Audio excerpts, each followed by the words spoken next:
libro con el capítulo 66 y le voy a pedir a mi hermano Arturo que nos colabore el día de hoy con las lecturas porque él siempre está muy dispuesto para leer la palabra del Señor, ¿verdad?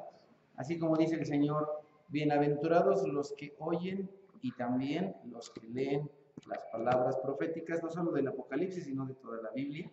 Entonces, el día de hoy el hermano tiene esta bendición, ¿verdad?, de leer. Isaías capítulo 66. Así dice el Señor: el cielo es mi trono y la tierra el estrado de mis pies. ¿Qué casa me puede construir? ¿Qué morada me puede ofrecer? Fue mi mano la que hizo todas estas cosas. Por eso volvieron a existir, afirma el Señor. El Señor nos dice afirmativamente, y esto es bien importante, cuando nosotros venimos aquí, es importante escuchar la palabra de Dios, la Biblia, y entender que en la Biblia encontramos dos cosas. Encontramos la historia del hombre y también la palabra de Dios. No todo lo que está en la Biblia es la palabra de Dios. Tenemos historias de varios personajes, pero también tenemos varias partes que son específicamente palabras de Dios. Dios hablando a los hombres en medio de esta historia de amor de Dios hacia la humanidad. Y el Señor dice algo muy importante. El Señor dice que ¿qué se le puede construir como una casa? Eso también nos tiene que llevar a pensar que Dios, cuando saca a su pueblo, al pueblo de Israel, les dice, no hagan ninguna imagen de nada que esté en el cielo, en la tierra, ni debajo de la tierra para adorarla. Nosotros no podemos hacer a Dios. Dios hace al hombre, el hombre no hace a Dios. Nosotros no podemos hacer una imagen de Dios, pero Dios sí puede hacer una imagen de Él mismo. ¿Cuál es la imagen de Dios? El hombre. El hombre es la imagen de Dios. Dios hace una imagen de Él mismo en nosotros, los hombres. De todas las criaturas de la creación, solamente hay una criatura hecha a imagen y semejanza de Dios, que es el hombre. De esta misma manera en la que nosotros no podemos hacer a Dios, no podemos hacer una imagen de Dios, tampoco podemos hacer una casa para Dios. En realidad nosotros no construimos una habitación para Dios. ¿Quién hace la habitación? Dios. Dios dice, yo haré habitación en ustedes, yo habitaré en ustedes. Nosotros somos la habitación del Espíritu Santo de Dios, pero en realidad nosotros no la construimos. ¿Quién puede decir, yo me construí a mí mismo? Yo me hice. No, ¿verdad? Tú no te hiciste. Dios te hizo. Entonces, ¿quién hizo la habitación de Dios? Dios. ¿Quién hizo el cielo en el que Dios habita? Dios. Por eso el Señor dice, el cielo es mi trono y la tierra estrado de mis pies. Entonces, si el cielo es el trono en el que se sienta Dios y la tierra apenitas a donde pone sus pies para descansar un ratito, el tamaño de Dios es inmenso, es enorme, es infinito, Dios es infinito. Entonces, una casa que nosotros podamos construir es finita, es limitada, es pequeña. Entonces, no podemos en realidad hacer nada para Dios. Esto, el pueblo de Israel no lo entendió por muchos años, por cientos de años, por miles de años. El pueblo de Israel no lo entendió. Tan es así que después de que el profeta Isaías dice esto, aproximadamente 400 años después de que Dios dice esto a su pueblo, el pueblo sigue igual. Nosotros encontramos a los 12 discípulos y a otros discípulos, entre los cuales encontramos a un hombre llamado Esteban. En el libro de los Hechos encontramos a este hombre, a Esteban. Y Esteban habla de Dios. Habla de Dios. Y mira qué es lo que le dice Esteban al pueblo de Israel. Hechos 2. Sin embargo, el Altísimo no quiere casas construidas por manos humanas, como dice el profeta. El cielo es mi trono y la tierra el estrado de mis pies. ¿Qué clase de casa me construirá? ¿O qué lugar de descanso? ¿No es primero lo que ha hecho todas estas cosas? Tercos, duros de corazón y torpes de oídos. Ustedes son iguales que sus antepasados. Siempre resisten al Espíritu Santo. ¿A cuál de los profetas no persiguieron sus antepasados? Ellos mataron a los que de antemano anunciaron la venida del justo, y ahora a este lo han traicionado y asesinado. Ustedes, que recibieron la ley promulgada por medio de ángeles y no lo han obedecido. El Señor habla duramente a través de Esteban. Esteban le dice tres cosas. Tercos, porque insisten en lo mismo. Hechos 7. Ok, Hechos 7, me chamusqué.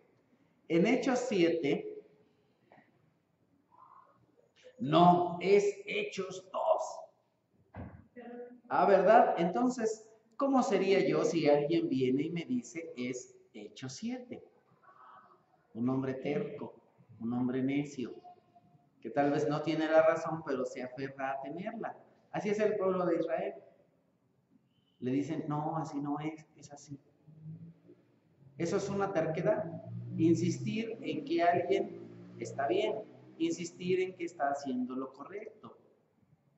Su corazón, ¿cómo era? Duro. Duro porque no aceptaban a Dios. No aceptaban que Dios es el Señor, que es el creador del universo, del cielo y de la tierra, y que es importante escucharle, atenderle. Tercera cosa que dice, torpes de oídos. Sus oídos son torpes. El Señor les habla una y otra vez, pero no le quieren escuchar. Y esto habla Esteban de las personas en el tiempo de Isaías. Pero entonces Esteban les dice, ustedes son iguales. Es decir, ustedes también son tercos, duros de corazón y torpes de oír. Son igualitos que hace 400 años. Ya pasaron 400 años y ustedes, pueblo de Israel, sigue igual. Oponiéndose, resistiendo al Espíritu Santo. ¿Sabes qué se ganó este hombre por decirle eso al pueblo? Lo mataron a pedradas. Eso es algo tremendo.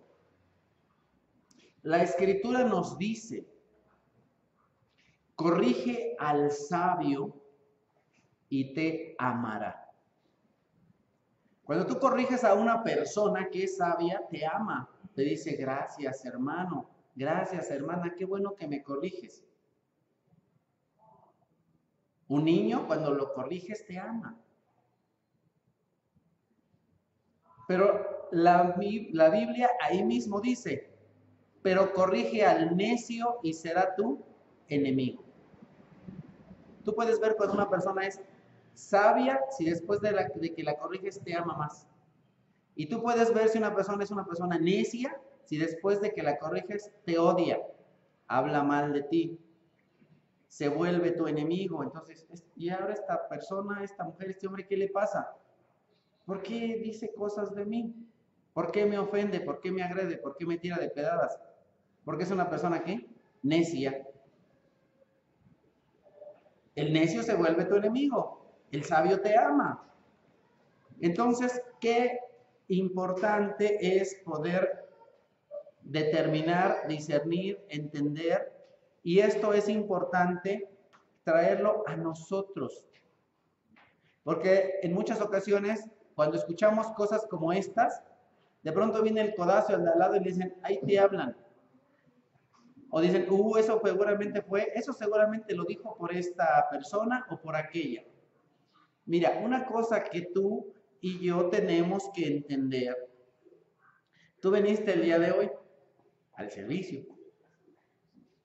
Y entonces posiblemente puedas pensar, uy, eso lo dijo para mí. No lo dudes, sí lo dije para ti. O sea, si tenías duda, que no te quede la duda. Por si tenías duda, que te quede claro, sí lo dije para ti. ¿Por qué? Porque tú viniste hoy. Dios te lo dice. Uy, seguro. No tengas duda. Sí lo dije. Sí lo dije. Y no solo yo, cada hermano que viene y se para aquí, habla palabra de Dios. Habla porque Dios pone en su corazón el explicar, al igual que yo, lo que aprendemos de la Biblia. ¿Lo habrá dicho? Sí, sí lo dijo. Cada cosa que se dice en este púlpito es para ti. Tú por eso vienes. ¿Para qué? Para aprender, para corregir, para no ser como estos personajes de los cuales nos habla la Biblia, tercos y duros de corazón y torpes para oír. No tenemos que ser así. El Señor nos invita, nos llama, nos pide a escuchar con atención, a ablandar nuestro corazón. Y más adelante, el profeta Isaías, bueno, 400 años antes, el profeta Isaías dice lo siguiente en el mismo capítulo 66. Yo estimo a los pobres y contritos de espíritu, a los que tiemblan ante mi palabra. Pero los que sacrifican toros son como los que matan hombres. Los que ofrecen corderos son como los que desnucan perros. Los que presentan ofrendas de daño son como los que ofrecen sangre de cerdo. Y los que queman ofrendas de incienso son como los que adoran ídolos. ¿Qué es algo que el Señor estima, ama, le gusta? Una persona que es pobre. El Señor, nuestro Señor Jesús, dijo, bienaventurados o dichosos o felices los pobres. ¿Verdad? ¿Por qué? Porque de ellos es el reino de los cielos. Aquí el Señor dice, yo estimo a los pobres. ¿Pobres qué? Pobres de espíritu. Una persona que se siente pobre en espíritu es bienaventurada, es dichosa, es feliz, es gozosa, porque esa persona que es pobre en espíritu tiene como herencia el reino de los cielos, la casa de Dios. La persona que es pobre, no así la persona que se siente que no necesita a Dios. La persona que se siente que no necesita, dice, ¿yo para qué asisto a un estudio de varones? Yo no necesito eso. ¿Yo para qué asisto a un estudio de matrimonios? Yo no necesito eso, yo estoy bien. ¿Yo para qué asisto a la reunión de jóvenes? No, yo no. Y nos encontramos en cualquier momento a personas así. No, yo no voy.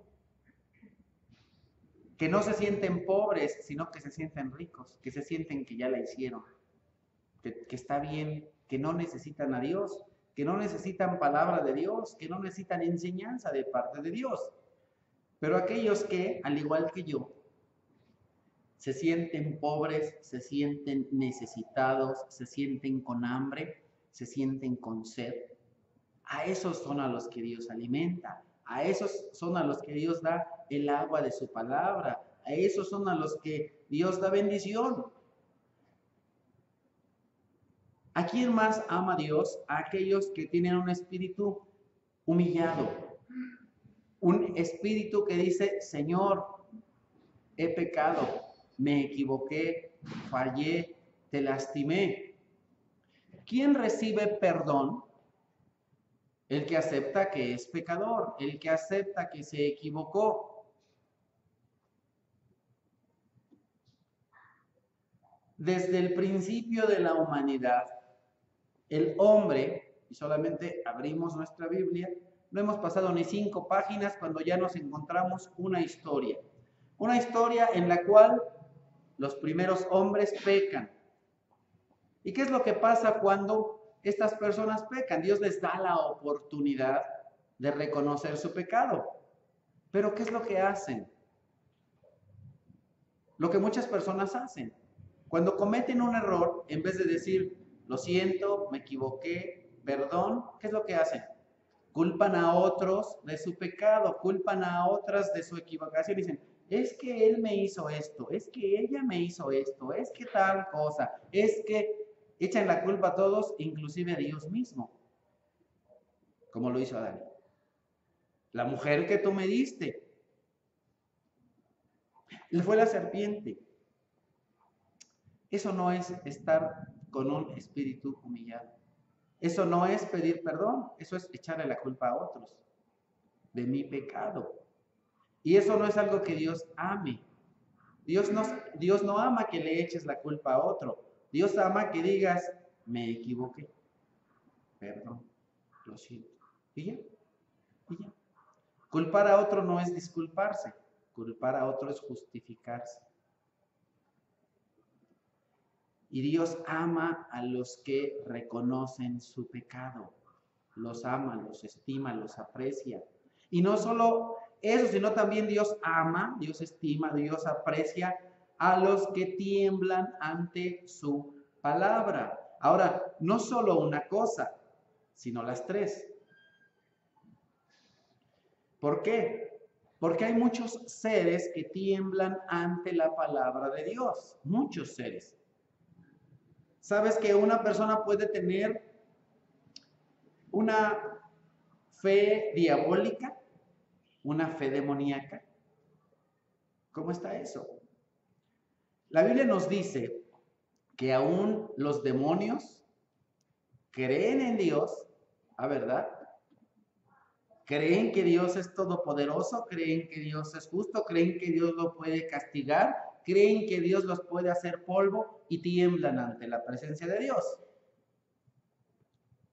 Y así como los ángeles, también hay personas que tiemblan ante la palabra de Dios, que saben que Dios es poderoso, pero su fe es diabólica. ¿Por qué? Porque no le obedecen. Porque eso es lo que hacen los demonios. Conocen a Dios, reconocen quién es Dios, pero no le obedecen. Qué tremendo. A lo largo de la historia, algo con lo que se ha batallado con todos los seres, no solo con los seres humanos. Mencioné a los ángeles. ¿Con qué le batallan los ángeles caídos? Obediencia. ¿Y con qué le batallan los seres humanos? Obediencia. Toda autoridad es puesta por Dios. Y el que desobedece a su autoridad se opone a Dios, pues toda autoridad fue puesta por Dios. Entonces, ¿eso cómo se le llama? Fe diabólica, demoníaca, igual que los diablos. Conocen, saben qué es lo que tienen que hacer, pero no obedecen, hacen lo que quieren. Y sus sacrificios son desagradables a Dios. Entonces tenemos aquí a personas que aparentan una fe y que aparentan hacer cosas buenas. Pero todas esas cosas que hacen son que desagradables a Dios. Nosotros encontramos en el libro de Samuel una parte así. Cuando viene Dios y le dice a Samuel, ¿acaso no es mejor la obediencia que los sacrificios? Yo prefiero que me obedezcas a que te pongas a hacer cosas. Porque todas esas cosas que tú haces son apariencia, son rutina, tal vez religiosidad, pero sin amor. El Señor nos dice a través de el profeta Sofonías lo siguiente, Sofonías capítulo 3. Hay de la ciudad opresora, rebelde y contaminada. No atienden a consejos ni aceptan corrección. No confían en el Señor ni se acercan a su Dios. ¿Qué es lo que pasa con la ciudad de Jerusalén? ¿Qué es lo que pasa con muchos judíos? ¿Qué es lo que pasa con muchos israelitas? ¿Y qué es lo que pasa con muchos cristianos o llamados cristianos? Se les da un consejo, no le ponen atención. Se les dice, no hagas esto, no aceptan que están mal, no aceptan la corrección. No confían en el Señor. Y entonces, las personas del pueblo de Israel son ¿qué? Rebeldes, contaminados con ideas del mundo, con pensamientos del mundo, con cosas que de ninguna manera son gratas a Dios. ¿Qué es lo que dice Esteban? Ustedes se oponen al Espíritu Santo, porque ¿qué es lo que hace el Espíritu Santo? El Espíritu Santo viene y le dice a la persona, eso que haces está mal, eso que haces no se debe hacer. Y en muchas ocasiones Dios habla no solamente de manera personal a través del Espíritu Santo, sino a través de ¿quiénes? De los profetas, a través de la Biblia. Al día de hoy, a través de un hermano o de una hermana que te dice, oye, eso que haces no está bien, aquello que haces no está bien. Pero ¿qué es lo que hace la persona hoy? Hace lo mismo que hace 2000 años, y hace lo mismo que hace 2400 años, y hace lo mismo que hace 3000 y tantos años. No atiende el consejo. No acepta que está mal, no acepta que tiene que corregir su vida.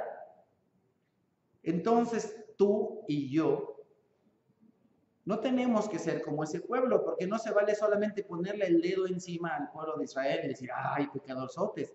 Es importante que yo, Martín, y tú que estás ahí, digas, oh, si alguien me da un consejo, y ese consejo viene de Dios y viene de la Biblia, le tengo que poner atención. Si una persona me dice, hermano, hermana, eso que haces no está bien, corrijo. Si alguien me dice, oye, hermano, no es el capítulo 2, es el 7, qué bueno que Dios nos da estas oportunidades, ¿verdad? Uno tiene que decir, ay, sí, sí es cierto, perdón, me equivoqué, lo siento. Y ya.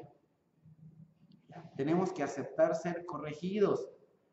¿Y por qué dicen y confiar en el Señor? Porque cada vez que nosotros somos corregidos, cada vez que nosotros recibimos un consejo, tenemos que confiar que Dios es la persona que sabe mejor qué es lo que nos conviene. ¿Quién puede saber qué es lo que más te conviene? Ni tu padre, ni tu hermana, ni tu hijo, sino Dios. Si según la palabra de Dios eres corregido, entonces tienes que confiar en que eso que te dicen está bien, en que eso que te dicen es lo correcto, porque eso que te dicen es la palabra de Dios. Entonces, cada vez que confías en el Señor, eso va a hacer que te acerques más a Dios, porque tu camino va a ir a unirse con el camino de Dios. Ya no vas a hacer tu voluntad, sino la voluntad de Dios. ¿Quién es nuestro máximo ejemplo de obediencia? Jesús. ¿Y yo por qué voy a bautizarme? Si no tengo pecados, ¿yo por qué? Yo no. ¿Acaso dijo eso el Señor Jesús? El Señor Jesús fue y se bautizó, aunque no tenía pecado. ¿Y por qué se bautizó? Obediencia. Obediencia. ¿Con qué le batallamos como seres humanos? Obediencia. Haz esto. Ay, no, ¿por qué? No quiero, no me gusta, no me da la gana. No sé. Respuestas absurdas. Absurdas. Haz esto, está bien, ¿no? Se hace, se acabó. En realidad la vida es más fácil que lo que pensamos. Nosotros nos la complicamos. Nosotros la hacemos difícil. El Señor siempre nos da opciones. Pone delante de nosotros el qué escoger. Nosotros tenemos desde el principio de la historia de la humanidad a Dios. Y tenemos ahí, y le dice, aquí está el árbol de la vida. Y no solo el árbol de la vida, tienes un montón de cosas de las cuales disfrutar. Y entonces, ¿qué es lo que dice Adán? ¿Y la Cheyenne, papá? Y el Señor le dice, la Cheyenne también. No hay problema. Pero del árbol del conocimiento del bien y del mal, de ese no. La Cheyenne sí. Pero el árbol del conocimiento, ese no. ¿Por qué? Y todavía le dice, porque si lo comes te mueres. Tenemos a Dios sacando a su pueblo de esclavitud, de opresión, de hambre, de dificultad. Y el Señor le dice en el libro de Deuteronomio, lo encontramos escrito: amado pueblo, yo pongo delante de ti el bien y el mal, bendición y maldición. E inmediatamente después de eso le dice, yo te ordeno, fíjate, es una orden, yo te ordeno que escojas el bien, ¿cierto? Y entonces, a pesar de que Dios ordena que escojan el bien, no todos escogen el bien, ¿cierto? Y entonces de ninguna manera se puede culpar a Dios, porque cada persona escoge. Isaías capítulo 66, estamos ahí, dice eso. Vamos a Isaías 66. Ellos han escogido sus propios caminos y se deleitan en sus abominaciones. Pues yo también escogeré aflicción para ellos y enviaré sobre ellos lo que tanto temen. Porque nadie respondió cuando llamé. Cuando hablé, nadie escuchó. Más bien hicieron lo malo ante mis ojos y optaron por lo que no me agrada. El Señor les dice al pueblo de Israel, el Señor nos dice a nosotros como cristianos, esto es lo que me gusta, esto es lo que me agrada, esto es lo que yo quiero que tú hagas. Y esto es lo que no quiero que hagas. Esto no te hace bien, esto no es bueno para ti, esto no es bueno para tu familia, esto no es bueno para la sociedad. Pero ellos escogieron su camino, no el camino de Dios, sino su camino, su voluntad. Y no solamente lo escogen, se deleitan en hacer lo malo. ¿Qué es lo que entonces dice el Señor? Ya que ustedes escogieron un mal camino, entonces yo escojo para ustedes aflicción, dolor, sufrimiento. Y ahora, ¿diremos que Dios es injusto? No, de ninguna manera. Porque el Señor puso delante de Adán y Eva el árbol de la vida. Porque el Señor puso delante del pueblo de Israel la bendición. El Señor le ha dicho a su pueblo una y otra vez, yo tengo una grande canasta de bendiciones para ti. Pero ¿por qué te va mal? Porque escoges mal.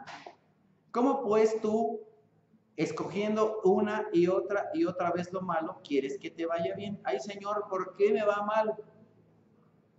Pues no ha de ser porque te portas bien. Tenemos a Caín y a Abel. Y entonces Caín se enoja. ¿Por qué? Porque su hermano está en el cuadro de honor de la escuela, ¿no? Y porque le pusieron estrellita en la frente. Y entonces Caín dice, barbero, le ha de traer su manzana al maestro. No, pues por eso le va bien. ¿Y qué es lo que le dice el Señor a Caín? Si hicieras tu tarea, si hicieras tus trabajos, si llegaras a tiempo a la escuela, ¿no estarías también en el cuadro de honor? Bueno, cada uno se busca su premio o su castigo, cada uno escoge sacar 10 o reprobar. Cada uno se escoge eso. Esa es tu decisión, no la de Dios. Lo que Dios quiere es que hagas lo bueno, lo que Dios quiere es que te vaya bien, lo que Dios quiere es que estés eternamente con Él. Eso es lo que Dios quiere. Esa es la voluntad de Dios, ese es el camino de Dios, pero cada uno escoge su propio camino. Cada uno escoge o bendición o maldición. Esa es tu decisión. Esa es tu decisión. Y no solamente en la vida diaria, sino también en la vida de iglesia, en lo que se lleva al templo, en lo que se lleva al lugar de reunión. Muchas veces no se toma como algo importante, como algo serio, lo que se lleva a la iglesia.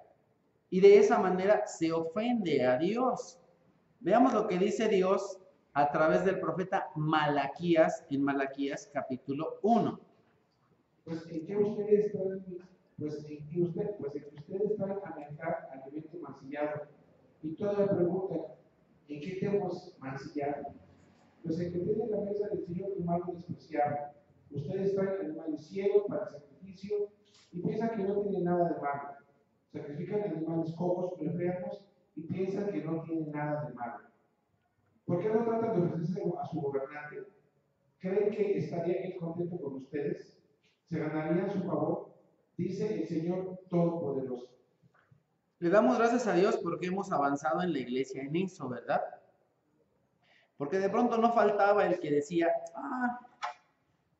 pues como que esta pluma no me sirve, la voy a llevar a la iglesia a ver si de algo les es de utilidad. No, hermanos, eso es mancillar, ofender, menospreciar a Dios.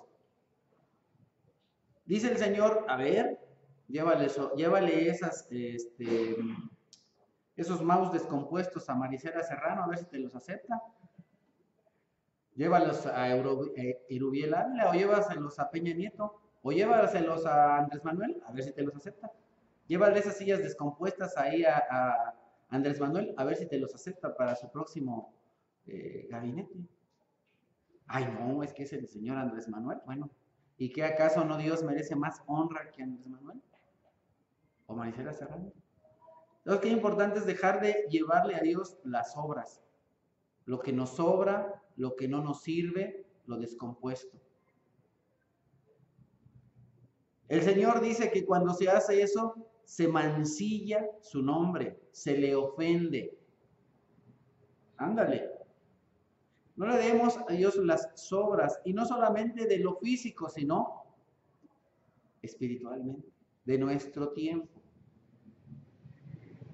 Entonces, de pronto tenemos a la persona y le decimos, oye, ¿cómo vas con tu lectura de la Biblia? No, pues es que no tengo tiempo. Y llegas a la casa de la persona y se la pasa ahí 2 horas sentadote viendo el fútbol. Se la pasa todos los días, media hora, 1 hora viendo la chimoltrufia o yo no sé qué ve, ¿no? Pero te dice que no tiene tiempo. ¿Por qué? Porque no le sobra tiempo. Y no solamente lo que traemos a la iglesia, sino lo que en nuestra vida hacemos. Es que no tengo tiempo. Cuidado. Cuidado porque eso ofende a Dios. Ofendemos al Señor no solamente con lo que traemos al lugar de congregación. Ofendemos al Señor cuando dejamos a Dios lo último, lo que sobra. Y a veces no nos sobra nada durante el día. No, pues es que no me sobró tiempo, no tuve tiempo. Ah, caray. Entonces, ¿no te bañaste? ¿No comiste? ¿No fuiste a la escuela? ¿No fuiste al trabajo? Entonces sí tuviste tiempo porque tuviste 24 horas para hacer algo para el Señor. Pero menospreciaste. De la misma manera, nosotros tenemos próxima ocasión, agosto, se va a realizar la Santa Cena, ¿verdad? No el primer, sino el segundo domingo de mes. Entonces, nuestro corazón tiene que estar limpio, tiene que estar dispuesto, tiene que estar preparado. Y no decir, pues ahí las galletitas. No. Es importante tomar como algo especial, como algo importante. Y en realidad, Dios no está ahí. Dios no está en el pan. Dios no está en esa bebida. Dios no está ahí. Solamente eso nos trae a la memoria, es un recordatorio de lo que Cristo hizo por nosotros y no lo debemos menospreciar ni tomar a la ligera. No podemos decir, no tiene nada, pues, ¿qué tiene de malo? ¿Qué hay de malo que lleve yo esto? ¿Qué hay de malo que no le dedique al Señor 5 minutos al día? ¿Qué hay de malo que nada más lea yo una vez a la semana? ¿Qué hay de malo en que yo nada más lea una vez al mes? ¿Qué hay de malo? A ver, haz eso en la escuela y ve nada más una vez al mes. Haz eso en el trabajo y ve a trabajar nada más una vez al mes. A ver si tus patrones se sienten contentos contigo. Pero ¿y por qué le hacemos eso a Dios? Si en la escuela no lo hacemos. A ver, haz eso cuando te dejen un trabajo en la escuela. Haz eso cuando en tu trabajo te digan, hágame este reporte. No, pues no tengo tiempo. ¿Y por qué si no lo hacemos el trabajo? ¿Por qué si no lo hacemos en la escuela? ¿Por qué se lo hacemos a Dios? Ofendemos a Dios, menospreciamos a Dios. Regresamos a Isaías 66. Escuchen la palabra del Señor, ustedes que tengan ante su palabra. Así dicen sus hermanos que los oyen, los que escriben por causa de mi nombre. Que el Señor sea glorificado para que veamos la alegría de ustedes. Para ellos serán los avergonzados. Una voz resuena desde la ciudad, una voz surge del templo. Es la voz del Señor que da a sus enemigos su merecido. Y tenemos a dos voces. La voz de, mira qué curioso, dice, así dicen sus hermanos. No eran personas de otras naciones, eran del mismo pueblo de Israel, eran mismos judíos, que decían, sí, que Dios te bendiga, que te vaya bien. ¿Es aquí? Que te vaya bien en tu ministerio. Que Dios te bendiga en tu ministerio. Pero ¿cómo lo dicen? De burla, de mofa. Pero no es la única voz que se escucha. Entonces, ¿acaso eso pasará solamente en el pueblo de Israel? No, eso sigue pasando hoy en la iglesia, en cualquier iglesia. Personas que se mofan, que se burlan. ¿Qué es lo que dice aquí? Los odian y los excluyen. Y entonces esa persona, esa hermanita, ¿qué es lo que dice? No te juntes con ese chusma. Y entonces ahí viene chusma, chusma. Bueno, ¿qué pasa? ¿Qué pasa? Los hermanos odiando a los hermanos. Eso es algo que Dios aborrece. Hablar mal del hermano, odiar al hermano, excluirlo. No, con él no me junto. Ay, no, con él no me junto. Qué cosa tan terrible. Qué cosa tan terrible. 3,400 años. Seguimos igual. Pero no es la única voz que se escucha otra voz, la voz de Dios, diciendo, take it easy, my friend. No te vengues, no actúes como ellos, diciéndoles, no respondas al necio siendo necio igual que ellos. En Reina Valera 60 dice, no seáis, no respondas al necio de acuerdo a su necedad, ¿vale? Así dice. Y dice el Señor, mía es la venganza. Yo voy a dar el pago, no te vengues, no hagas lo mismo que ellos. No lo hagas, tú confía en mí. Y eso se lo dice a quién? A los que son temerosos de Dios, a los que se humillan, a los que reconocen su pobreza, a los que reconocen que son pecadores. A ellos les dice, no den oídos a eso. Ahora vamos a pasar a otra parte dentro de este capítulo. En este capítulo hay una parte distinta. Vamos a versículo 7. Antes de estar con dolores de parto, Jerusalén tuvo un hijo. Antes que llegaran los dolores, dio a luz un varón. ¿Quién ha oído cosas semejantes? ¿Quién ha visto jamás cosa igual? ¿Puede una nación nacer en un solo día? ¿Se da a luz un pueblo en un momento? Aquí tenemos dos diferentes partos, ¿sí? Es como mi esposa que primero tuvo un parto y después, ¿cómo que dolores de parto? Pues sí, porque ya tuvo un hijo y ahora va a tener otro. En este caso, vamos a hablar del primer parto. Apocalipsis capítulo 12 nos habla del primer parto. Apareció en el cielo una señal maravillosa, una mujer revestida del sol, con la luna debajo de sus pies y con una corona de 2 estrellas en la cabeza.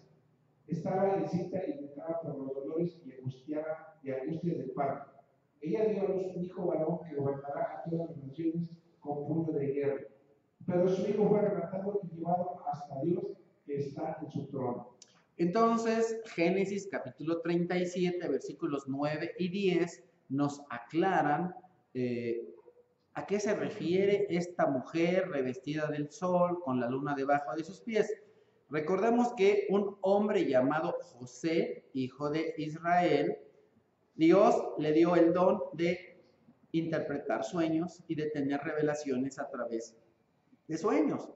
Y en un sueño José le dice a sus hermanos y a su padre, tuve una revelación, tuve un sueño, y lo que vi fue que el sol, la luna y 11 estrellas se inclinaban delante de mí. Y entonces Jacob le dice, o Israel le dice a su hijo, ¿acaso tu madre y yo, su madre es la luna, él es el sol, y tus 11 hermanos nos inclinaremos delante de ti?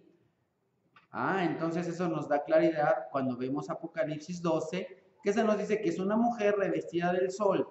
La mujer en más de una ocasión en la Biblia es la nación de Israel. La mujer de la cual habla Apocalipsis 12 es la nación de Israel.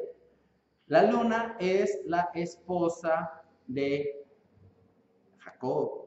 El sol es Jacob. Entonces, las 12 estrellas son las 12 tribus de Israel. De ahí, de las 12 tribus de Israel, hay una que es Judá. De Judá viene David. De David vienen José y María. De ahí viene ¿quién? En carne. Una mujer que es escogida por Dios para que su Hijo Jesús sea encarnado. Entonces la mujer no es María, la mujer es la nación de Israel. Y ahí hay un dolor de parto. Ese dolor de parto es para dar a luz un hijo varón. Ese hijo varón, ¿quién es? Nuestro Señor Jesucristo. Y regresando aquí a Isaías 66, nos dice que antes de estar con dolores de parto, Jerusalén ya había tenido un hijo. Dentro de ¿cómo podemos decir?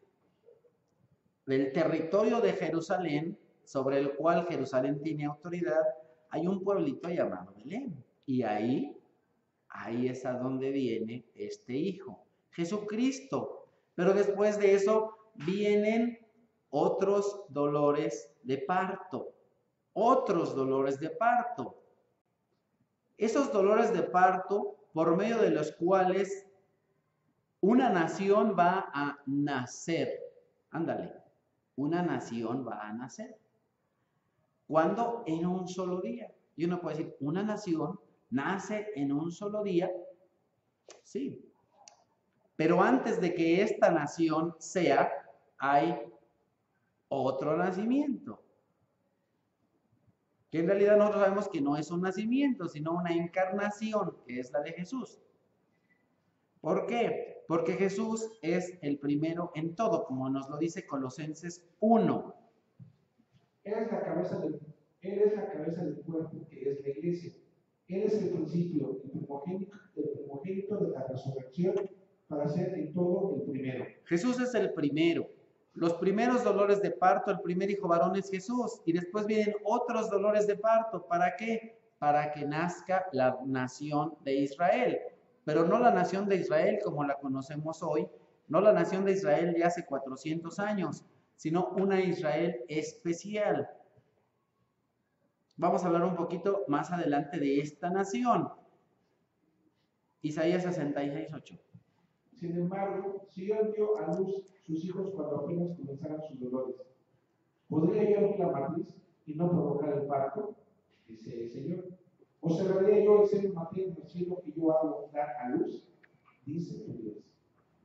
Dios es el creador de todo. Y no nos tiene que sorprender eso, ya que de la misma manera en la que Dios no tuvo que esperar 9 meses para que Adán fuera hombre, sino que lo hizo en un día. De esa misma manera Dios no necesita esperar 9 meses, sino en un día, hacer una nación. Pero aquí no estamos hablando de un nacimiento físico, sino de un nacimiento espiritual. Si nosotros recordamos en el libro de los Hechos, en Hechos 4:4, Pedro viene y habla a muchos varones de la nación de Israel. Dios ya había plantado su semilla en muchos varones. Y entonces cuando viene Pedro y habla con ellos, Hechos 4:4 nos dice, pero muchos de los que oyeron el mensaje creyeron, y el número de estos era unos 5,000. 5,000 personas nacieron en un día. ¿Nacimiento qué? Espiritual. Entonces, ¿esto qué tiene que provocar en la nación de Israel y en todos los creyentes? Tiene que provocar lo que sigue. Isaías 66. Mas alégrese con Jerusalén y regocíjese por ella. Todos los que la aman, salten con ella de alegría. Todos los que por ella se conduelen. Porque ustedes serán amamantados y saciados, y hallarán consuelo en sus pechos. Beberán hasta saciarse y se deleitarán en sus henchidos senos. Porque así dice el Señor, hacia ella extenderé la paz como un torrente, y la riqueza de las naciones como río desbordado. Ustedes serán amamantados, llevados en sus brazos, mecidos en sus rodillas. Como madre que consuela a su hijo, así yo los consolaré a ustedes. En Jerusalén serán consolados. ¿Quién pone en las mujeres ese cariño y ese amor tan especial? Dios. Dios se compara a sí mismo con el amor de una madre. ¿Quién hizo a las mujeres y a los hombres? Dios. Esos sentimientos que una mujer tiene hacia sus hijos, Dios los puso ahí, porque somos hechos a imagen y semejanza de Dios. No solo los hombres, también las mujeres. Ese sentimiento hermoso de cuidado hacia los niños, hacia los bebés, Dios lo puso en ustedes como mujeres. Y entonces Dios dice que nosotros y cada israelita se tiene que alegrar con Jerusalén. ¿Por qué? Porque en Jerusalén va a haber ¿qué? Alegría, alimento, saciedad, consuelo.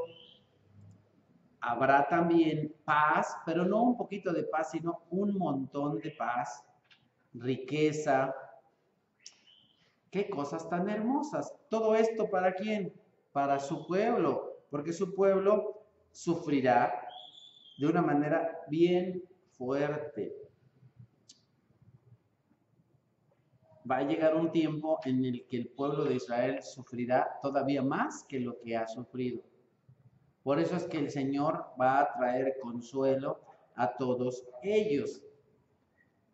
Cuando ustedes vean esto, se regocijará su corazón y su cuerpo florecerá como la hierba. El Señor dará a conocer su poder entre sus siervos y su furor entre sus enemigos. Ya viene el Señor con fuego. Sus carros de combate son como un torbellino. Descargará su enojo con furor y su reprensión con llamas de fuego. Con fuego y con espada juzgará el Señor todo mortal. Muchos morirán a manos del Señor. Ándale, qué cosa tan tremenda. Al final del capítulo 19 del libro del Apocalipsis, la bestia y el falso profeta. Ah, caray, ¿qué es eso? Bueno, nosotros tenemos a un Dios que es 3 personas, ¿sí? Dios Padre, Dios Hijo y Dios Espíritu Santo. Desde el principio de los tiempos, el enemigo de Dios,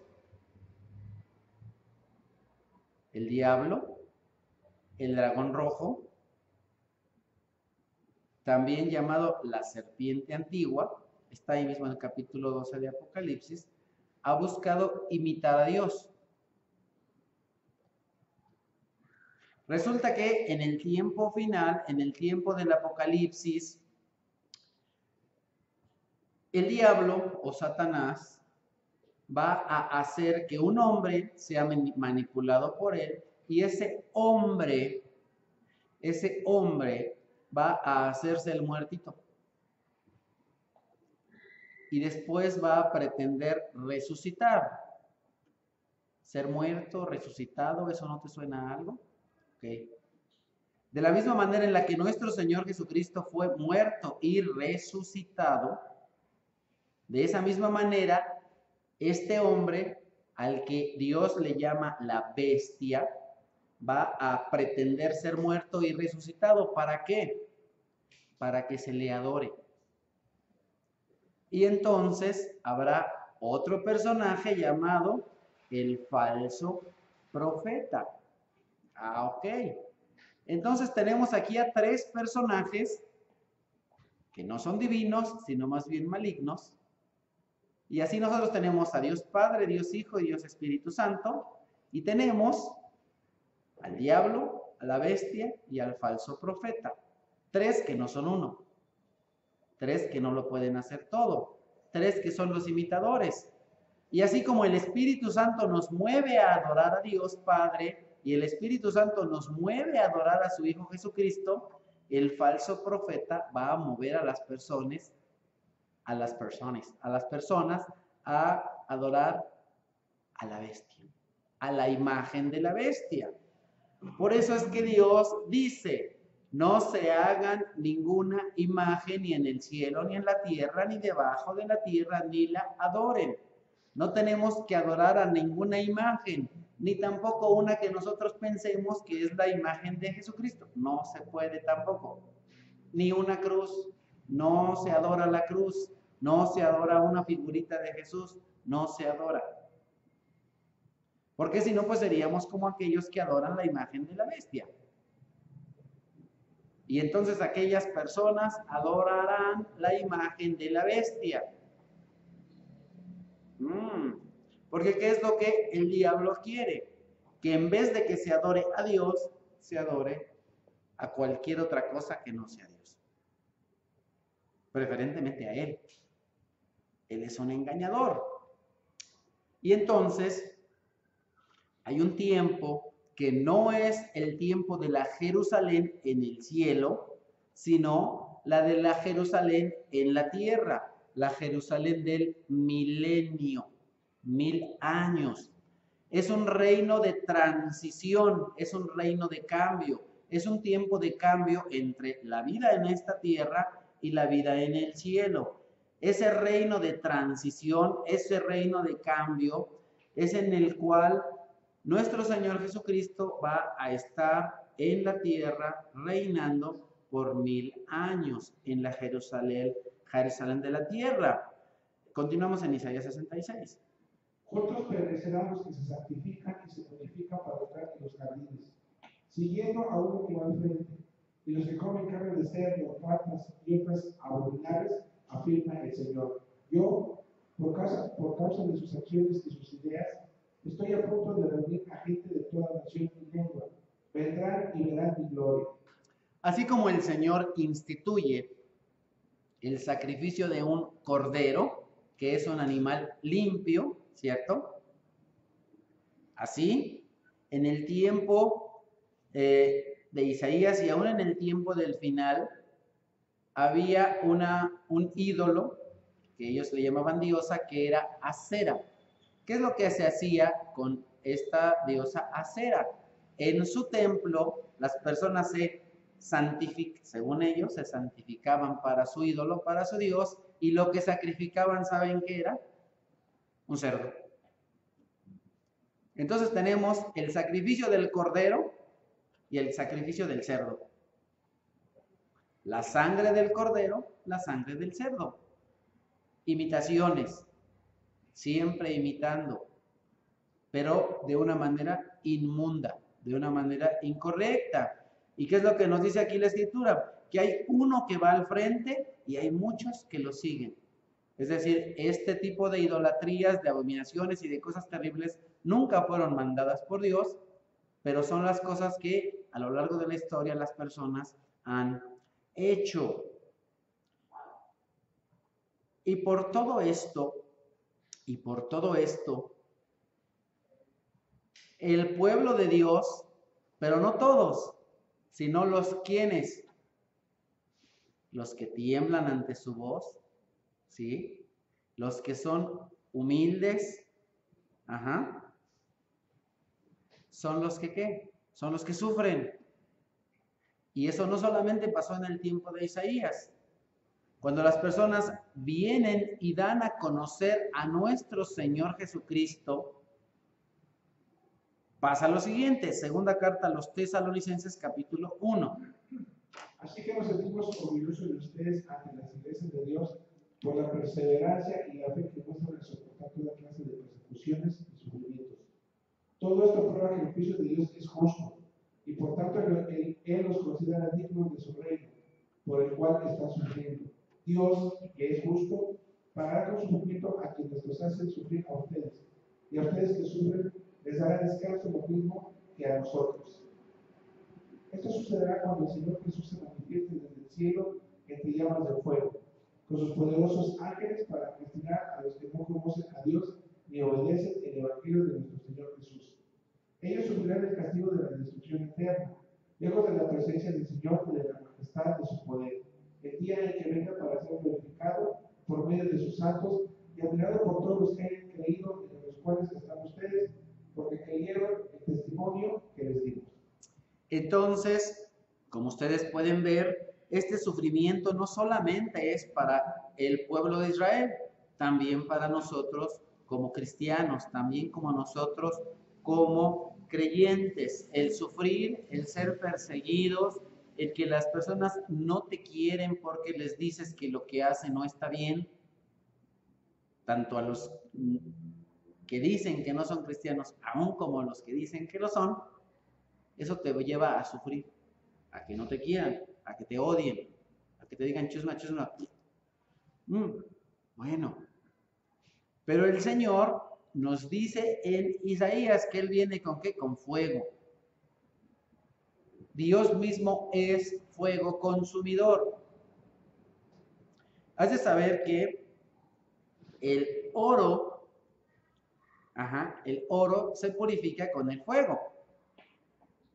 Pero también el Señor nos advierte respecto de nuestra persona y aún respecto de nuestras obras, ¿cierto? Entonces tú tienes que pensar si cuando venga el Señor Jesús con fuego, tú vas a ser purificado, o tal vez en esta vida y en este mundo ya está siendo purificado, porque la Biblia habla de eso, que el cristiano es purificado a través del fuego, a través de las dificultades, a través de las aflicciones, o si eres hojarasca. ¿Qué eres tú? ¿Eres oro? Y cuando vienen las dificultades, ¿eres una mejor persona? ¿O cuando vienen las dificultades te comportas igual que los que no conocen de Dios? Y entonces lo único que vas a recibir sobre ti es castigo y destrucción. El mismo fuego a unos los destruye y a otros los purifica. Pregúntate, Señor, ¿soy oro o soy un pedazo de hojarasca que va a ser destruido, consumido, hecha cenizas? Es importante pensar eso. Si no has aceptado a Dios como tu único Dios y a Jesucristo como tu único y suficiente Salvador, hoy es el día del arrepentimiento. Si no lo has confesado públicamente, piénsalo y hazlo pronto. No sabes si vas a vivir mañana. Nadie sabe si hay mañana. Dice aquí, no solamente a los que conocen, sino también a los que obedecen. Tenemos que entender que no solamente se trata de conocer y escuchar, se trata de obedecer. El camino del cristiano no solamente es un camino de escuchar, es un camino de obedecer. Regresamos a Isaías 66. Les daré una señal y a algunos de sus sobrevivientes los enviaré a las naciones, a Tarsis, Pul, Lidia, famosa por sus arqueros. Tubal y Grecia, de las costas lejanas que no han oído hablar de mi fama ni han visto mi gloria. Ellos anunciarán mi gloria en las naciones. Entonces, en el tiempo futuro, el Señor va a escoger a algunas personas y las va a reunir. Pero primero va a enviar, es decir, van a haber algunos misioneros que van a traer de regreso a los israelitas a su nación. Mira lo que dice Apocalipsis 20. Y a todos los hermanos que ustedes tienen entre las naciones, los traerán al monte santo en Jerusalén, como a una ofrenda al Señor. Los traerán en caballos, en carros de combate, y en literas, y en mulas y camellos, dice el Señor. Los traerán como traen los israelitas en recipientes limpios, sus ofrendas de grano al templo del Señor, y de ellos escogeré también algunos para que sean sacerdotes y levitas, dice el Señor. Entonces es importante entender que no todos, porque a veces nos queremos agarrar todo. Tenemos que entender que no todas las promesas que están en la Biblia son para los cristianos. Hay promesas que son únicamente para el pueblo de Israel. Y todavía dentro del pueblo de Israel, no todas las promesas son para todos los israelitas, sino para quién? Para algunos escogidos. De pronto escuchamos de algunas sectas que dicen, es que nosotros somos de los 144,000. Y tú dices, pero si ni israelita eres, ¿cómo vas a ser de los 144,000? No digas barbaridades. Eso no es cierto, eso es una mentira. Esos 144,000 son israelitas, 12,000 de cada una de las tribus. No son todas las personas tampoco, son escogidos, no son todos. Y esos 144,000 no son cristianos, ni son los testigos de Jehová, son 12,000 personas de cada una de las tribus de Israel. Tampoco son todos los israelitas. Continuamos ahí en Apocalipsis 20. Vi además un ángel que bajaba del cielo con la llave del abismo y una gran cadena en la mano. Sujetó al dragón, aquella serpiente antigua que se llamaba Satanás, y lo encadenó por 1000 años. Lo arrojó al abismo, lo encerró y tapó la salida para que no engañara más a las naciones, hasta que se cumplieran los 1000 años. Después habrá de ser soltado por algún tiempo. Qué cosa tan tremenda, ¿no? Tenemos al diablo suelto. Y encerrado. Encerrado durante ¿cuánto? 1000 años. Durante 1000 años. Y durante esos 1000 años, ¿qué es lo que va a haber? El reinado de Jesucristo en esta tierra. No es el reino eterno, es la Jerusalén del milenio en la tierra, aquí. Pero después de 1000 años va a ser soltado. Ándale. El hermano que nos predicó la semana pasada, mucho de lo que predicó no es para el tiempo del cielo, es para el tiempo del milenio. Y lo que estamos viendo hoy también es para el tiempo del milenio. Toda esa paz, todo ese gozo, todas esas cosas son solamente para el reino del milenio, por 1000 años. Y entonces, después de 1000 años, el diablo es soltado. Uy, qué cosa tan terrible, qué cosa tan tremenda, qué cosa tan inexplicable. Si me preguntan por qué va a pasar eso, contestaré lo mismo que algunos hermanos. Y me recuerdo de un hermano predicador también que dice esto. Dice, cuando yo predico de esto, no falta algún hermano, alguna hermana que se me acerca y me dice, hermano pastor, hermano predicador, ¿por qué el diablo va a ser soltado por segunda vez? Y entonces el hermano dice, mire hermana, si usted me dice por qué fue soltado por primera, yo le digo por qué va a ser soltado por segunda. No sabemos. No sabemos por qué. Solamente Dios nos dice que es así. Le creemos. ¿Por qué razón? No lo sabemos. Tenemos algunas ideas. Una idea es la siguiente. Dios no lo dice, ¿eh? Solamente es una idea. Después de que las personas vivan 1000 años, tenemos el último filtro antes de que todo se vaya al reino eterno. Posiblemente todavía en los corazones de algunos haya que rebeldía en contra de Dios.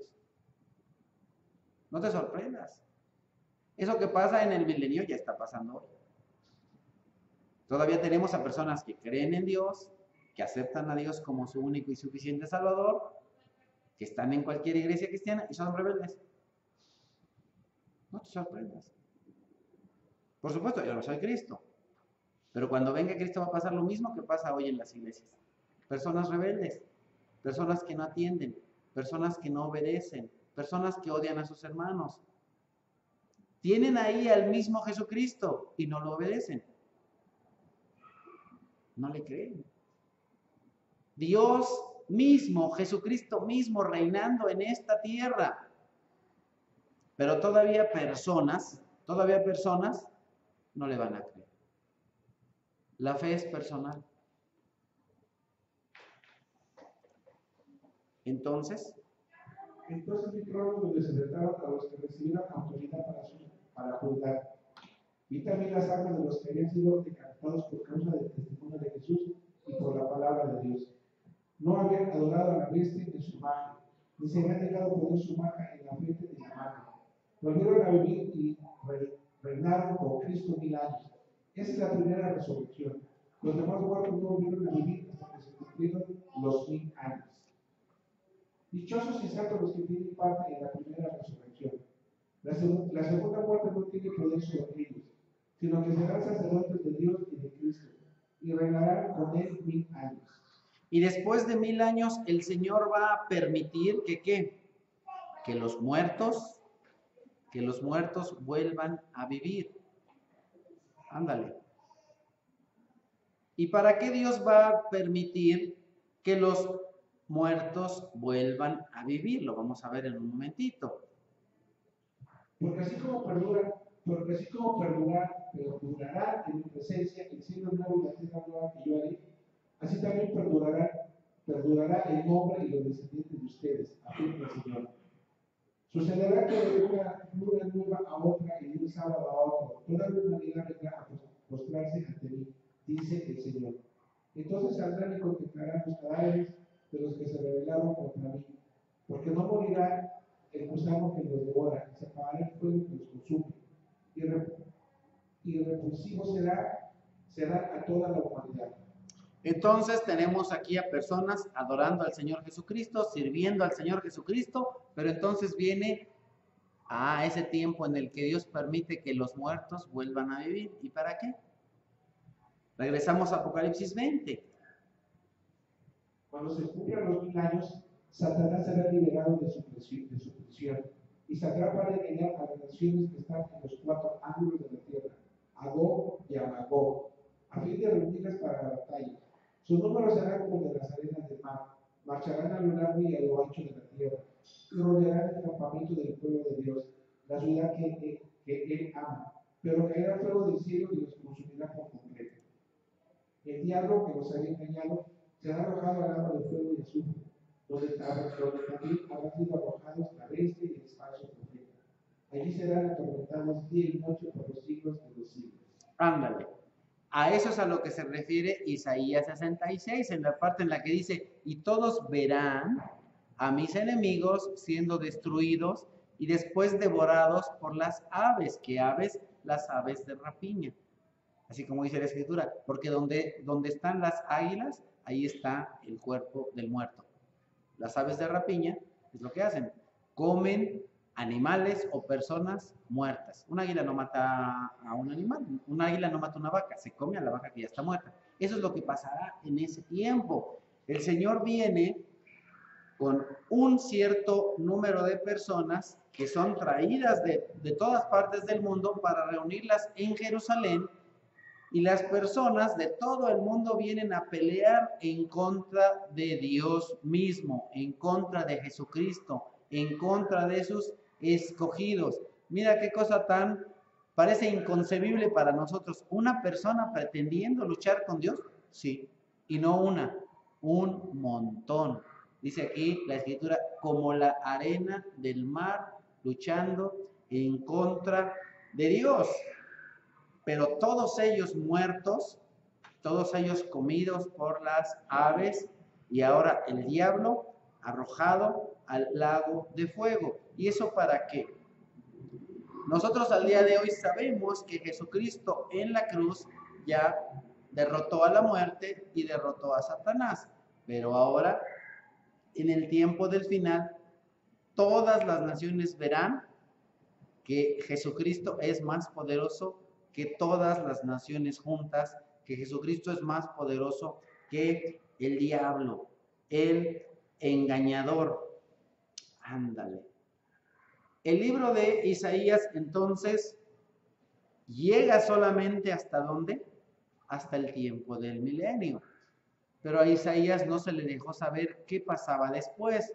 Nosotros completamos un poquito apoyándonos en el libro del Apocalipsis, en el libro en el cual se nos revela a Jesucristo. Pero ¿qué aprendimos el día de hoy del libro de Isaías en el capítulo 66? Perdón que le puse ahí versículos 1 y 2, porque no es solo 1 y 2. Tenemos malas noticias. Bueno, aparentemente, ¿verdad? En el libro de Isaías. Primeramente, el Señor pregunta, ¿qué morada me pueden ofrecer si mi mano hizo todas estas cosas? Entonces, nosotros no podemos hacer a Dios, nosotros no podemos hacer una imagen de Dios, nosotros no podemos construir una casa para Dios. No podemos, nadie puede. Y las personas en muchas ocasiones han pretendido hacer eso. Mala noticia, no puedes hacer una imagen de Dios, no puedes hacer una casa para Dios. El Señor dice que las personas han escogido sus propios caminos. Por lo tanto, Dios les escoge aflicciones. ¿Por qué? Porque no quisieron obedecerlo, aun cuando lo conocieron.